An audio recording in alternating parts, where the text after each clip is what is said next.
मुंबई उत्तर पश्चिम मतदारसंघाच्या मतमोजणीत 19व्या फेरीपासून पारदर्शकतेचा अभाव असल्याचा आरोप शिवसेना उद्धव ठाकरे गटाचे नेते अनिल परबांनी केला आहे. असिस्टंट रिटर्निंग ऑफिसर आणि आमच्या मतांमध्ये 650 मतांचा फरक आहे. पण त्याआधी व्हिडिओला लाईक करा, बातमी महाराष्ट्राची ह्या आपल्या चॅनेलला सबस्क्राईब करा. 19व्या राऊंडनंतर आमची मत मोजलीच नाही, असा खळबळजनक दावा अनिल परबांनी केला आहे. मुंबईत पत्रकार परिषदेत बोलत होते. यावेळी आदित्य ठाकरे देखील उपस्थित होते. आपल्या सगळ्यांचं स्वागत करत आहे शिवसेना भवनमध्ये.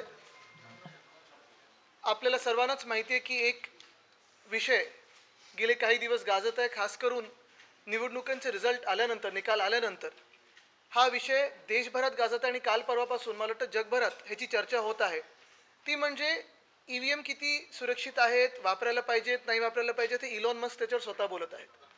पण त्या विषयामध्ये न जाता, त्या टेक्निकल गोष्टीमध्ये न जाता, मला वाटतं एक सीट जी आपल्या देशभरात आता चर्चेत आहे ती म्हणजे मुंबई उत्तर पश्चिमची.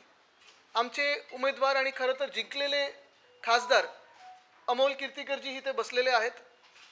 त्यांच्या सीटमध्ये 4 तारखेलाच रात्रीपर्यंत आपल्याला माहिती आहे पुढे मागे चाललं होतं. मग 1 मताने जिंकले, मग कधी वाटलं 600 मतांनी जिंकले.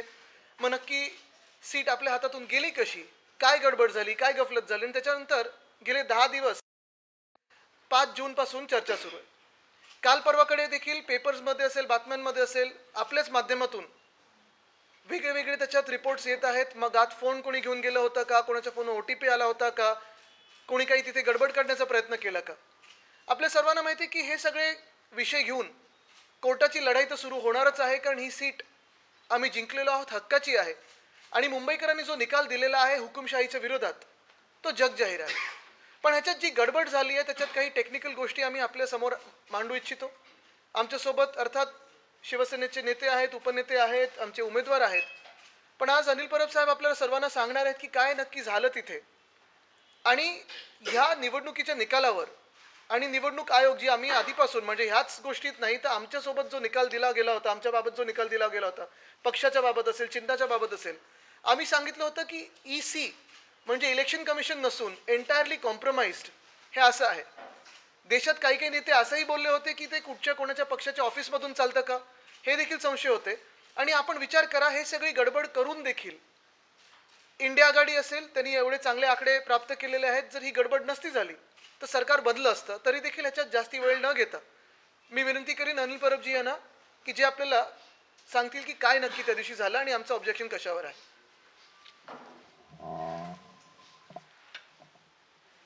नमस्कार.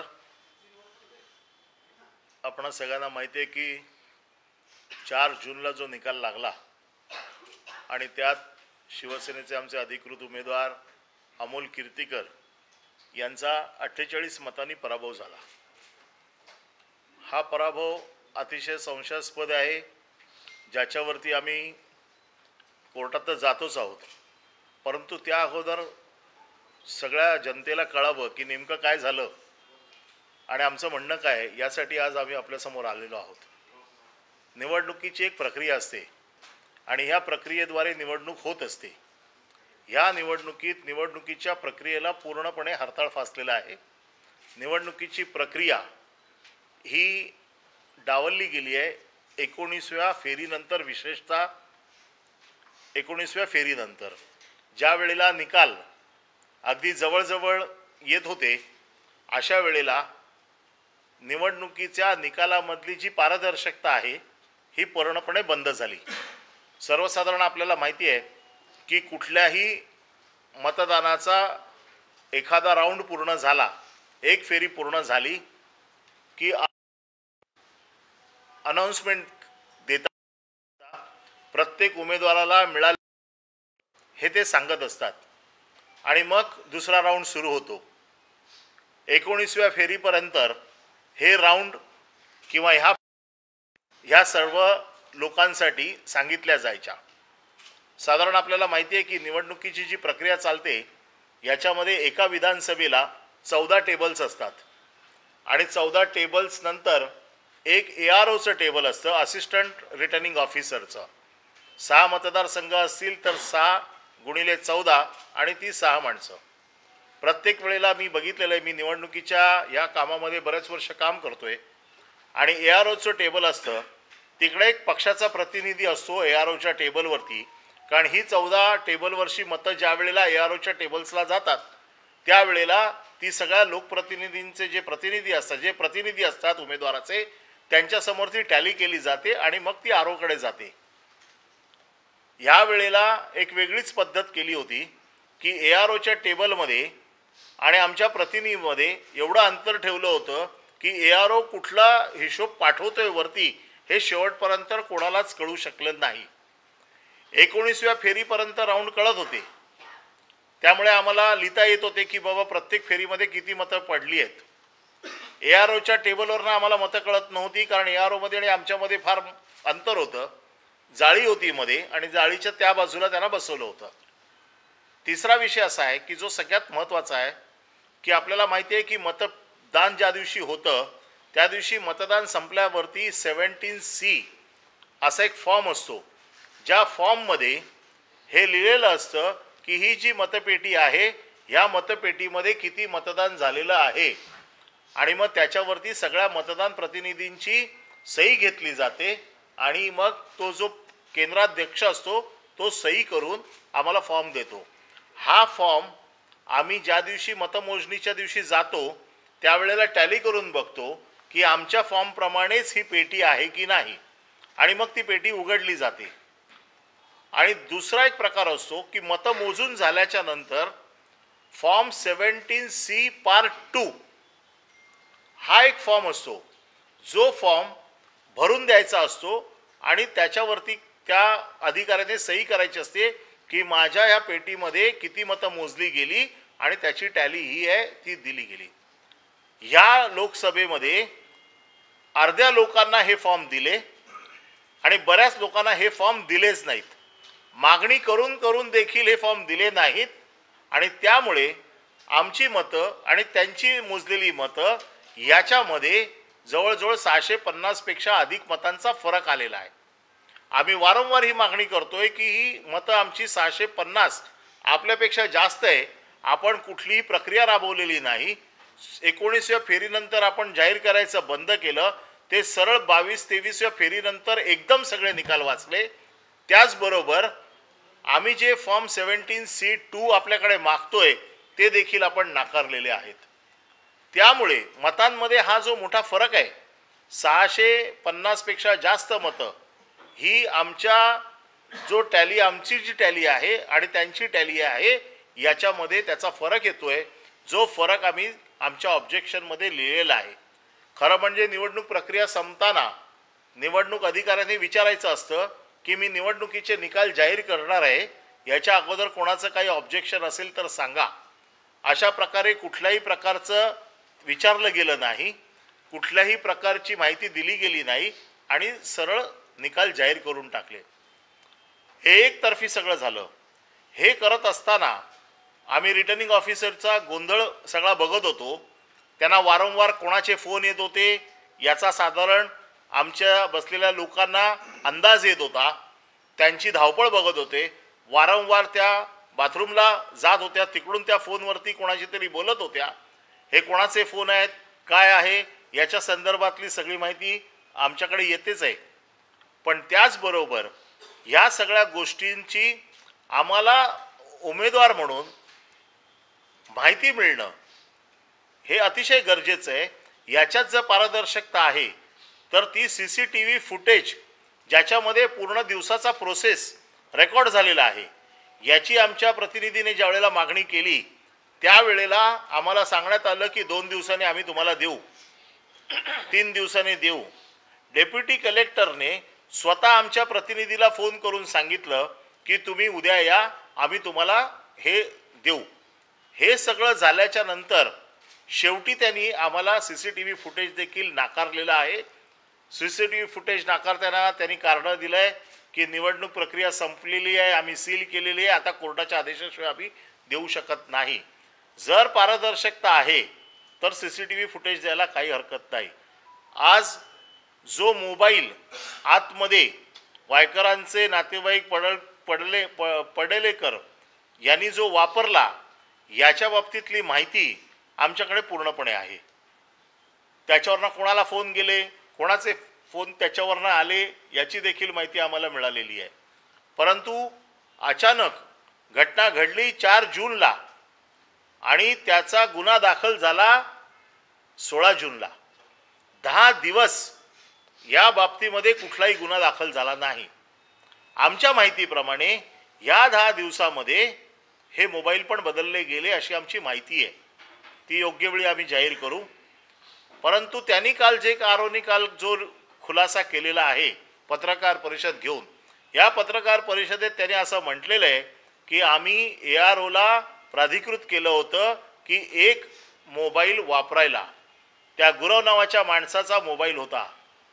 कोणाला प्राधिकृत केलं आम्हाला माहीत नाही. आम्ही पण असिस्टंट AROना विचारलं, त्यांच्याकडे कुठल्याही प्रकारचं याचं उत्तर नाही आहे. कुठल्याही प्रकारची अधिकृत पत्र नाही आहेत. आणि जर तो नियम असेल तर हा नियम हा देशातल्या सगळ्या मतदारसंघामध्ये नियम सारखा असायला पाहिजे. इकडेच फक्त नियम असून चालत नाही. मोबाईल वापरायचा असेल तरी तो कोणी वापरायचा याचा नियम आहे. मग हा गुरव कोण आहे? आणि सगळ्यात महत्त्वाचं की त्यांनी काल असं सांगितलं की आम्हाला एनकोरला डाटा अपडेट करण्यासाठी आम्हाला OTP येतो. या OTP वरनं आम्ही तो डाटा अपडेट करतो. हा फोन ज्या वेळेला सुरेंद्र अरोरा आणखीन शहा यांनी ज्या वेळेला ऑब्जेक्शन घेतलं त्याच्यानंतर तो फोन बाहेर काढून पाठवला, त्या फोन पाठवून दिला. जर हा फोन दुपारी 2 नंतर बाहेर गेला तर त्याच्यानंतरचे जे राऊंड्स होते हे त्यांनी कुठल्या फोनवरनं अपडेट केले, याच्यासाठी कुठला फोन वापरला, याच्यासाठी कोणाला अधिकार दिले होते, या सगळ्याची माहिती आम्हाला मिळाली पाहिजे. ही सगळी माहिती ही सगळी याच्यामध्ये गडबड आहे. आणि तो फोन जो बाहेर गेला होता ह्या फोनवरनं बाहेर कोणाकोणाला फोन गेलेले आहेत आणि जो फोन ॲक्च्युली वापरला गेला त्याची टॉवर लोकेशन देखील आमच्याकडे आहे की तो फोन त्यावेळेला कुठे होता. हे सगळे मुद्दे हे गडबडीचे आहेत. हा विजय हा आमचा झालेला विजय त्यांनी सरकारी यंत्रणेचा गैरवापर करून त्यांनी हा विजय आमच्याकडनं हिरावून घेतलाय. आरोनचा पूर्व इतिहास तुम्ही तपासून बघा. आरोनच्या वरती कुठले गुन्हे आहेत, कुठल्या केसमध्ये त्या सस्पेंड झालेल्या आहेत, कुठल्या केस भ्रष्टाचाराची किती प्रकरणं त्यांची सरकारकडे पेंडिंग आहेत, हे सगळं या निमित्ताने तपासून बघितलं पाहिजे. पोलीस अधिकारी देखील ज्या पद्धतीने, कारण मी सतत पोलीस अधिकाऱ्यांना फॉलोअप करतोय की या प्रकरणाचा तपास तुम्ही करतात की नाही. पोलीस अधिकारी आरोवर ढकलतायत, आरो पोलीस अधिकाऱ्यांवर ढकलतायत. हे एकमेकावरती ढकलण्याचं काम आहे. कदाचित त्यांना सरकारने असं सांगितलं असेल तुम्ही काळजी करू नका, तुम्हाला काही होणार नाही, म्हणून कदाचित ते अशा प्रकारचं कृत्य करत असतील. परंतु आमची इलेक्शन कमिशनला विनंती आहे की याच्यामध्ये इलेक्शन कमिशन इन्चार्ज आहे. इलेक्शन कमिशनने सुमोटो याची सगळी चौकशी केली पाहिजे, तक्रार घेतली पाहिजे आणि याच्यावरती कारवाई केली पाहिजे. या सगळ्या प्रकरणाचा आम्ही कोर्टाकडे न्याय मागतोय की आमची मतं जी आमच्याकडे आमचा हिशोब आहे तो तपासून घ्यावा आणि त्या हिशोबाप्रमाणे आम्हाला न्याय मिळावा आणि अमोल कीर्तीकरांना विजयी जाहीर करावं. अशा प्रकारचं पिटिशन आम्ही या येणाऱ्या 1-2 दिवसामध्ये कोर्टात दाखल करू.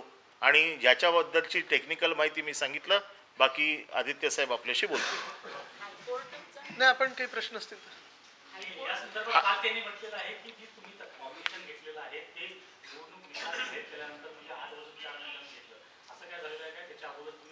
आम्ही ज्या वेळेला त्यांनी निकालाची सिस्टीम अशी असते, ज्या वेळेला निकाल जाहीर करायचा असतो त्या अगोदर आरो नेहमी विचारतात की मी निकाल जाहीर करणार आहे, कोणाला काही ऑब्जेक्शन असेल तर घ्यावं.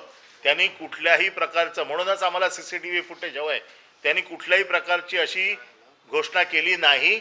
आणि त्यांनी जेव्हा निकाल जाहीर करायला घेतला तेव्हा आम्ही ताबडतोब ऑब्जेक्शन घेतलं की आम्हाला याच्यावरती ऑब्जेक्शन आहे. त्यांनी सांगितलं मी स्पीकिंग ऑर्डर देते, तुमचं ऑब्जेक्शन घेणार नाही कारण आता वेळ निघून गेलेली आहे.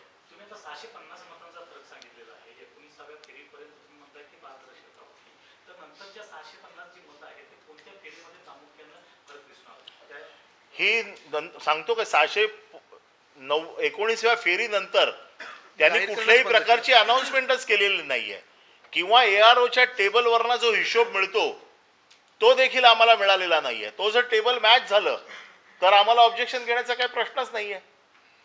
पण हे कुठल्याही प्रकारचे AROच्या टेबलवर जिथे 15वा प्रतिनिधी असतो, या 15व्या प्रतिनिधीचं हे काम असतं की ARO म्हणजे सरकारचा जो माणूस जो 14 टेबलचा हिशोब करतो त्याच्याबरोबर बसून ती मतं मॅच करून घेणं आणि मग ती मतं आरोकडे पाठवणं.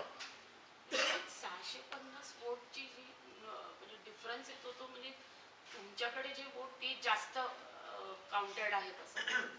हो, आमच्याकडे जी मतं जी मोजली गेलेली आहेत ती 650 जास्त मतं आहेत त्याच्यापेक्षा. नाही पण ती कोणत्या फेरीमध्ये 650 अधिक आहे? आता ही 650 ही कुठल्या फेरीमध्ये कळणार नाही ना. ही ओव्हरऑल 19व्या फेरी ते 23-24वी फेरी ह्याच्या मधला हा हिशोबाचा डिफरन्स आहे.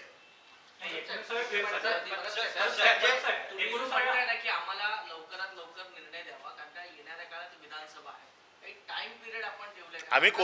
आम्ही कोर्टात टाइम पिरियड मागणार आहे कारण ह्याची कोर्टाच्या देखरेखीसमोर जर ह्याच्या बाबतीतले निकाल झाले, याच्यात काही ट्रायल चालायची गरज नाही.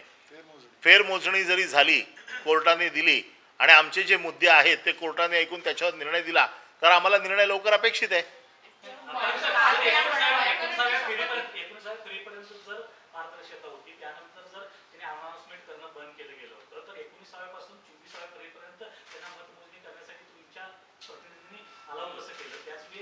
आम्ही सतत याच्या बाबतीत सांगत होतो, परंतु रेटून नेण्याचं काम हे आरोने केलेलं आहे. ज्या वेळेला आमचे प्रतिनिधी तिकडे ऑब्जेक्शन घेत होते त्यावेळेला ते सांगत होते की आता आमचं अजून टॅली झालेली नाही आहे, आता आमच्याकडे टॅली येते, आम्ही पुढच्या राऊंडला करू आणि प्रत्येक वेळेला हे पुढे जेव्हा सरकारी यंत्रणा त्यांच्या बरोबर आहे मग हेच तर ऑब्जेक्शन आम्ही लिहून दिलंय त्यांना, आम्ही लेखी ऑब्जेक्शन दिलंय ना त्यांना. सीसीटीव्हीची मागणी तुम्ही प्रामुख्याने त्या ठिकाणी केली पण ती मिळत नाहीये, दबावात आहे असं वाटतं तुम्हाला? 100% दबावात आहे. सरकारी यंत्रणेचा गैरवापर पूर्णपणे केला जातोय. अन्यथा CCTV फुटेज द्यायला काहीच हरकत नाही. माझ्या निवडणुकीच्या नियमामध्ये असं आहे की मी जर दररोजच्या कार्यक्रमाचे जरी पैसे भरले तर मला दररोजच्या प्रचाराच्या CCTVचं फुटेज किंवा त्या कॅमेराचं जे शूटिंग होतं त्याचा देण्याचा आणि मला घेण्याचा अधिकार आहे कायदेशीर. त्यामुळे तो अधिकार आमचा कायदेशीर आहे.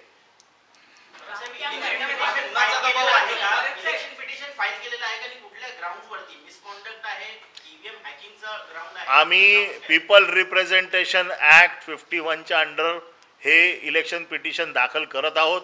त्याच्यामध्ये सरकारी यंत्रणेचा दुरुपयोग, करप्ट प्रॅक्टिसेस या सगळ्याचा जेवढे नियमामध्ये बसतंय ह्या सगळ्याचा उपयोग करून आम्ही हे पिटिशन दाखल करतोय. पहिल्यांदा असं कळलं होतं की कीर्तिकरांना विजयी घोषित करण्यात आलं सुरुवातीला, म्हणजे जे पत्रकार तिथे होते त्यांच्याकडनं जी माहिती मिळत होती त्यानुसार. नंतर वायकरांनी आक्षेप घेतला, पुन्हा रिकाउंटिंग झालं आणि त्यानंतर त्यांना विजयी घोषित करण्यात आलं. असा काही प्रकार घडलेला आहे का? नाही, यामध्ये 19व्या फेरीनंतरच गडबड सुरू झालेली आहे. EVMचा निकाल लागला, शेवटी त्याच्यामध्ये 1 मताने अमोल कीर्तिकरांना विजयी केलं आणि पोस्टल बॅलेट्स हे सुरुवातीला मोजले जातात आणि सुरुवातीलाच अनाऊन्स केले जातात. याची अनाऊन्समेंट सुरुवातीला केली नाही, याची अनाऊन्समेंट शेवटच्या 26व्या राऊंडला केली, जी सुरुवातीच्याच राऊंडला करायला पाहिजे होती. मोजल्या ताबडतोब पोस्टल बॅलेट मोजायला पाहिजे होतं. मुळात एकच आहे. नाही, आता एकच महत्वाचा विषय आहे की आता आपल्याला जे अनिल परब साहेबांनी सांगितलं, साधारणपणे ज्या गोष्टी आपल्या समोर आणल्या, पूर्ण जी क्रोनॉलॉजी होती, काय काय होतं हे सांगितल्यानंतर आपल्या लक्षात सगळ्यांचं आलं असेल की इथे प्रोसेस जी होती कुठे ना कुठेतरी फ्रॉड झालेला आहे, जो आम्ही सगळ्यांच्या लक्षात आणून देऊ इच्छितो. आता ज्या बारकाईच्या गोष्टी आहेत सगळे काही आज आम्ही ओपन करू शकत नाही कारण ते कोर्टासमोर पण येतील, इलेक्शन कमिशन समोर येतील, त्याच्यात आपल्याला कळतील. पण हे सगळं होत असताना आपल्यासमोर हेच आणायचं आहे की ही जी निवडणूक झाली आणि खास करून ह्या सीटची झाली, ही फ्री अँड फेअर होती का? मतमोजणीची जी प्रक्रिया होती ती फ्री अँड फेअर होती का? जी आपल्याला अपेक्षित आहे की देशात पारदर्शकपणे निवडणुका झाल्या पाहिजेत, मतमोजणी आहे पारदर्शकपणे झाली पाहिजे, लोकशाहीचा सण आपण याला मोजतो, हा सण तसा साजरा गेला का?